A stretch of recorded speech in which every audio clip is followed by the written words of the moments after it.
மரியம் செலியன் கிட்ட சொல்றாங்க, குழந்தைக்கு தேவையான திங்ஸ் எல்லாம் இருக்கு, மத்ததெல்லாம் நான் டிரைவர் கிட்ட கொடுத்து அனுப்புறேன்னு சொல்றாங்க. ஜோசப் இன்னும் 2-3 நாள் கழிச்சு உனக்கு கால் பண்ணுவாரு ஜெனி, அப்ப பேசிக்கலாம், நீ கிளம்பி போயிட்டு வா. பாக்யா மரியம் கிட்ட சொல்றாங்க, என்னோட பேச்ச மதிச்சு 2 பேரையும் சந்திக்க விட்டதுக்கு ரொம்ப நன்றி. மரியம் சொல்றாங்க, ஜோசப்ப நான் பாத்துக்கிறேன், ஜெனியை நீங்க பாத்துக்கோங்க பாக்யான்னு சொல்றாங்க. ஈஸ்வரி பாக்யா கிட்ட கேக்குறாங்க, எங்க போய் இந்த பாக்யா, நான் எத்தனையோ ட்ரிப் போன் பண்ணேனே, ஏன் எடுக்கல? போகும்போது செலியனையும் கூட்டிட்டு போனியே, அவன் எங்க?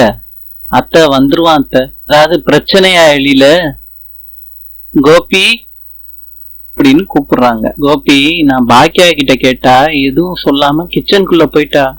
ராமமூர்த்தி கேக்குறாங்க பாக்யா கிட்ட, என்னம்மா கையில ஆலத்தி தட்டு, யாருக்குமா எடுக்க போற? செலியனும் ஜெனியும் வீட்டுக்கு வந்துட்டாங்க.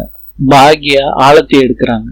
கோபி சொல்றாங்க, நீங்க 2 பேரும் எடுத்த முடிவு சந்தோஷமான முடிவு, எதனால இந்த மாற்றம்னு கேக்குறாரு. செலியன் சொல்றாரு, எல்லாத்துக்கும் அம்மாதான்ப்பா காரணம், அவங்கதான் என்னையும் ஜெனியையும் பேச வச்சாங்க. கோபி சொல்றாரு, நானே இந்த பிளான் வச்சிருந்தேன், நீங்க 2 பேரும் பேசிக்கிட்டது எனக்கு ரொம்ப சந்தோஷமா இருக்கு. ஜெனி எல்லாரும் குழந்தைய பார்த்திருக்காங்க, ஆனா நான் தான் இந்த குழந்தைய பார்க்கல, குருமான்னு சொல்லிட்டு கோபி வச்சுக்கிறாரு குழந்தைய.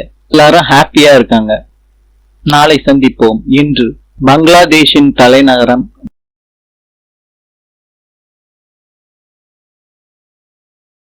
டார்கா. நாளை பார்க்கலாம்.